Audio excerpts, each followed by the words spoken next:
I'm Veronica Dudo in Washington, D.C. Tonight on EWTN News Nightly, Contempt of Congress. The chair directed Anthony Fauci to answer. He refused again. That is what we are voting on today. Not his opinions, not his policies. Dr. Anthony Fauci's invocation of his Fifth Amendment rights may now have him answering questions from the Justice Department. Landmark legal victory. A Christian girl gets a big win in a case of religious freedom in Iraq. We have the details. And a call to become new saints. Pope Leo XIV urges young people in Assisi to embrace evangelical freedom. These stories and more tonight. From EWTN, the Global Catholic Network, this is EWTN News Nightly. Thank you for being with us on the Feast of the Transfiguration of the Lord. Our top story tonight. A showdown on Capitol Hill today culminated in a sharp party line vote to hold one of America's most prominent public health figures in contempt of Congress. The Senate Homeland Security Committee voted 8-5 to refer former Chief Medical Advisor Dr. Anthony Fauci to the Justice Department for criminal prosecution. Let's check in with Capitol Hill correspondent Eric Rosales, who was at the hearing. Eric. Good evening, Veronica. The resolution drafted by Committee Chairman Rand Paul stems from a dramatic 3-hour hearing last week. You may recall before leaving office, President Joe Biden granted Fauci a sweeping pardon covering his federal actions from 2014 through January of 2025.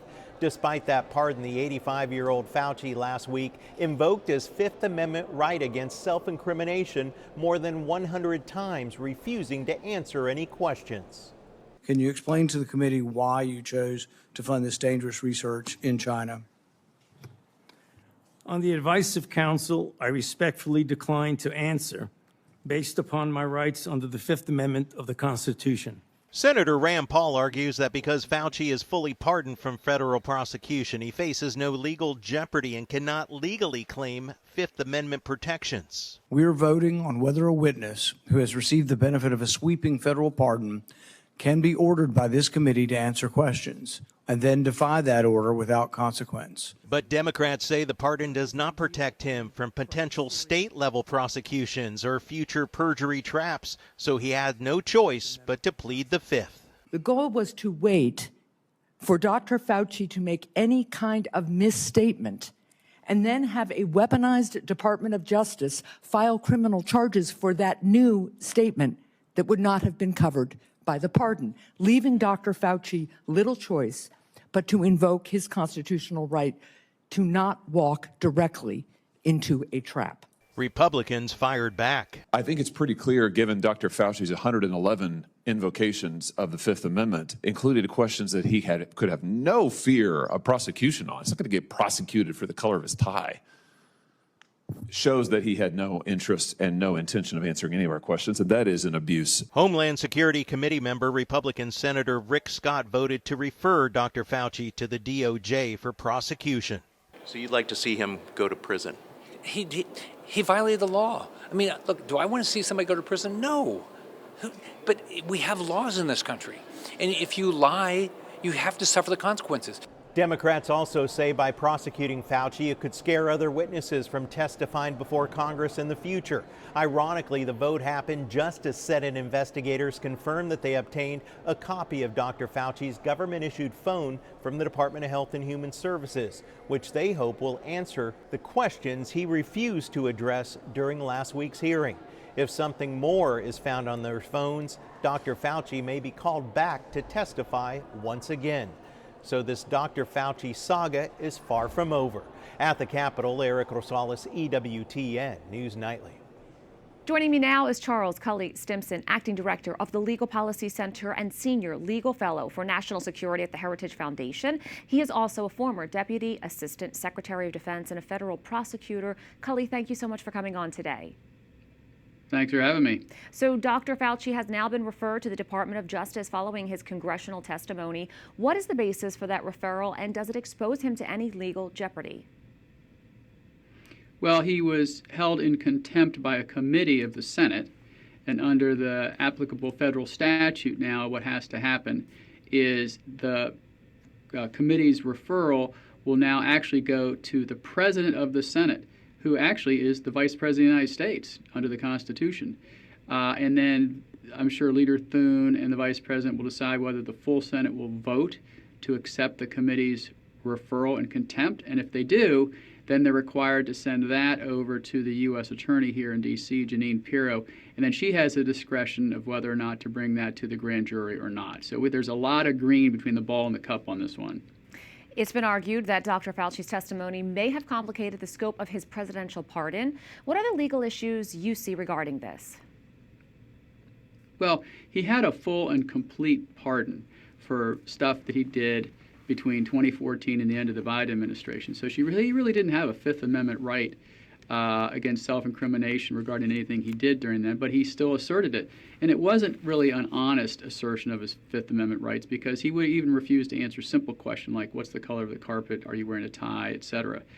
And so I don't think this is going to complicate anything at all. He was held in contempt for refusing to participate in a lawful proceeding, and the question is what's going to happen next. Despite receiving President Biden's pardon, Dr. Fauci repeatedly invoked the Fifth Amendment during the hearing.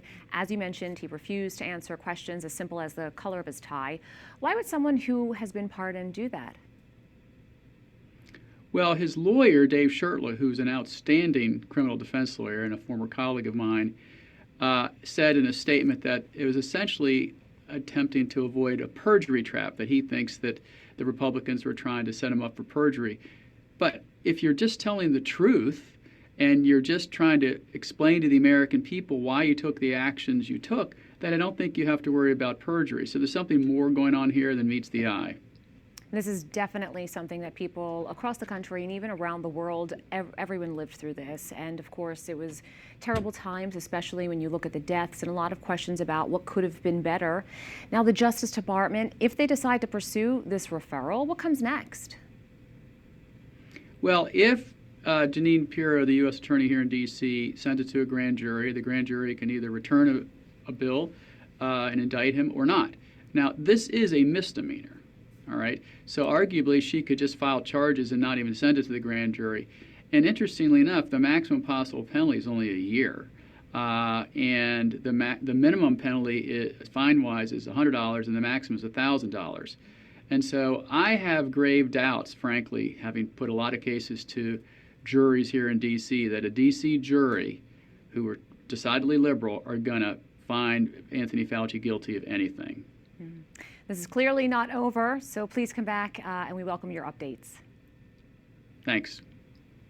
President Donald Trump says the U.S. has massive amounts of munitions, especially of certain types. His comments on Truth Social today come amidst multiple reports the war with Iran has drawn down U.S. supplies of some munitions.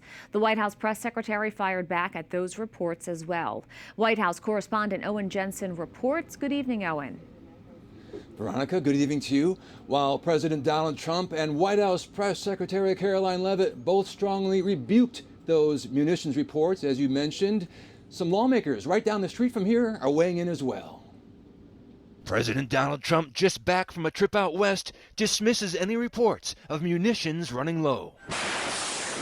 He writes, large amounts are being manufactured and shipped to the U.S. as needed. Defense companies are building the largest number of plants and factories in our country's history. We have certain types of munitions that are very powerful, that we have unlimited, virtual unlimited supply.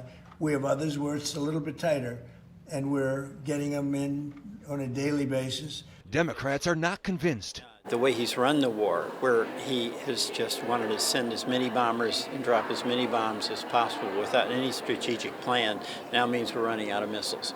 A Washington Post report stated that President Trump demanded answers from Defense Secretary Pete Hegseth on why he had apparently been misled on extreme munitions shortages that now threaten to limit military options with Iran. White House Press Secretary Caroline Leavitt ripped into that, calling it fake news. She wrote, "This literally never happened, and we told the Washington Post that repeatedly. This BS story was shopped to many outlets by someone clearly out to disparage the secretary."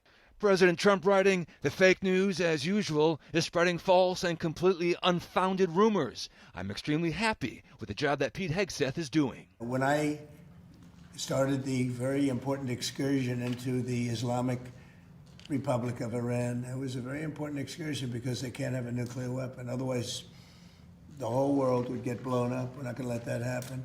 The Strait of Hormuz remains a sticking point. At least 2 ships were hit in the past week, while several others reported near misses or warnings. Vessel traffic is increasing, but still far below the more than 700 transits seen in a typical week. We got to keep the Strait of Hormuz open. I think more concerning to me than how many missiles we do or don't have is the cost of gasoline. That's what folks are worried about. In addition, tonight, military officials say the majority of American troops wounded in the war with Iran suffered traumatic brain injuries. Now, many recover within weeks, but problems like memory loss can persist for years. At the White House, Owen Jensen, EWTN News Nightly. A newly redrawn Tennessee congressional map makes its primary election debut. Voters are picking nominees in the 9th Congressional District. Redistricting carved up what was once the state's only majority black district in Memphis. It now stretches all the way to the Nashville area. President Trump has endorsed State Senator Brent Taylor in the Republican primary in the district. The Democratic contest features State Representative Justin Pearson and State Senator London Lamar. Some Memphis voters say the new map weakens their representation and could dilute their voice in Congress. Redistricting also affected the 5th Congressional District held by Republican Representative Andy Ogles, who is seeking re-election and was endorsed by President Trump. The Trump administration is proposing a major overhaul of Head Start, the federal early education program serving 700,000 low-income children. The Department of Health and Human Services oversees the federally funded preschool program. Officials say replacing federal regulations with state and local guidelines could save over $2 billion and expand access.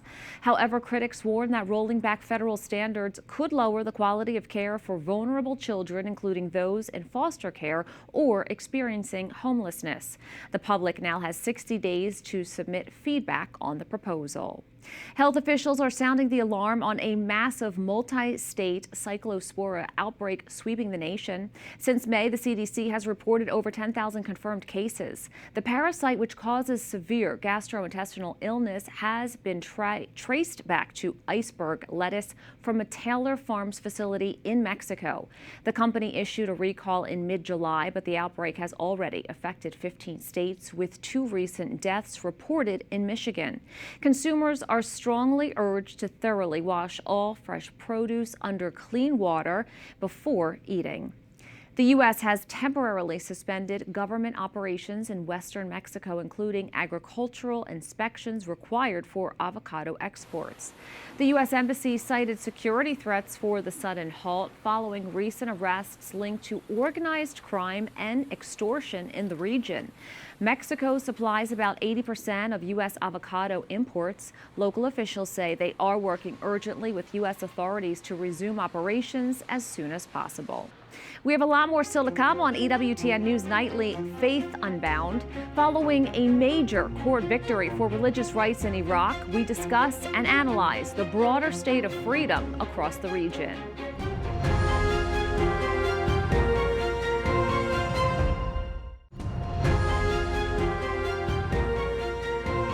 In a landmark religious freedom ruling, Iraq's High Court has recognized a Christian woman's right to have her faith accurately reflected in official records. Joining me now is Kelsey Zorzi, Director of Global Religious Freedom for the Alliance Defending Freedom International, whose organization supported Miriam's case resulting in this landmark ruling. Kelsey, thanks so much for coming back on. Thanks for having me. Now, Miriam, a Christian, won this legal challenge. Can you explain to our viewers more about what the ruling affirms for her? Yes, so there are thousands of other Christians in Iraq and other religious minorities who are in a similar position where they are raised Christian. They were born into a Christian home, and then one parent converts to Islam. When that happens under Iraqi law, all of the children are automatically registered as Muslims, and that was the case with Miriam. And so when she reached the age 18, she determined that she wanted her official religion to be reflected in the government's database. This allows her to marry a Christian man. It allows her to partake in Christian inheritance practices, burial rites. It would affect future children that she might have. And so this is an incredible victory for Christians in Iraq because it finally allows individuals to make this determination themselves rather than the state deciding for them. For those who may not understand, why does an individual's legal religious identity matter in Iraq, and how can it affect their everyday life? So in Iraq, the government actually tracks an individual's religion, which is not the case in many countries around the world. And depending on the religion that is in the government's database, that determines where your children might go to school. It determines whether they have to partake in Islamic education courses. It determines where they would be buried. It determines what inheritance they might get. And for many individuals, the crucial issue is it determines who you can marry. And so a Christian woman would not, a Muslim woman would not be able to marry a Christian man if she's registered as Muslim. And so if this is erroneous, if she's actually Christian, she would be prevented from marrying a Christian man. And we even have cases where because one parent's documents say that they're Muslim and not Christian, they forego putting their name on their child's birth certificate because they know that if they did, their child would be automatically registered as Muslim as well. So the issue then perpetuates. This religious determination has far-reaching consequences. While Miriam has won her case, her two younger sisters are still legally classified as Muslims because they are minors. What happens next for them? So we are hoping that this case, this victory at the highest court that deals with these matters, will open up a process for other individuals who are similarly situated so that they no longer have to go through all of these court cases to have their religion accurately reflected in the government's database. And so we are working with locals who will be working with the parliament and the government to streamline this process moving forward for other individuals. Fantastic. Kelsey, thank you so much for coming in, and we'll continue to follow these cases. Yeah, thanks for having me. Joining us now is Rodi Sher, Iraqi journalist from EWTN's Assisi. Thanks so much for joining us. Thank you, Veronica. This certainly is an important ruling. It recognizes this woman's right to have her Christian faith correctly recorded in Iraq's official database, and it could also help others facing the same problem. Can it be appealed in the future? The decision in Miriam's individual case should be treated as final within the ordinary court process. But it's important also to be clear that the parliament has not changed the law. The Article 26 remains in place. This ruling sets a strong precedent, but it does not mean that automatically this would resolve the issues for everyone. How did the media report on this case in Iraq? For what I saw, it was not covered by the main local news outlets, even though it was a very encouraging decision for Christians and the other religious minorities. Perhaps this is because Iraq is a Muslim majority country, and the question of religion identity can be very sensitive. Have there been many other cases of citizens being forced to wrongly register as Muslim? Definitely, yes. This is a wider issue rather than a single administrative mistake. As I said in the beginning, Article 26 says that minor child follows the religion of the parents who converts to Islam. As a result, children from Christian and other non-Muslim families can be officially registered as Muslim, even when that does not reflect the faith in which they were raised. We should be careful about giving an exact number because reliable national-wide figures are limited, but legal and religious freedom organizations have documented the problem for years, and the lawyers in the cases say that scores of Christians may face similar consequences. We will keep you updated on any developments in this case. Back to you, Veronica. Rodi Sher, great to have you join us today. Thank you so much. Up next on EWTN News Nightly, transformative message. Pope Leo encounters thousands of young people today in Assisi, what he says they can do to change their lives and the world. Plus, the Holy Father names a new Archbishop. The details ahead.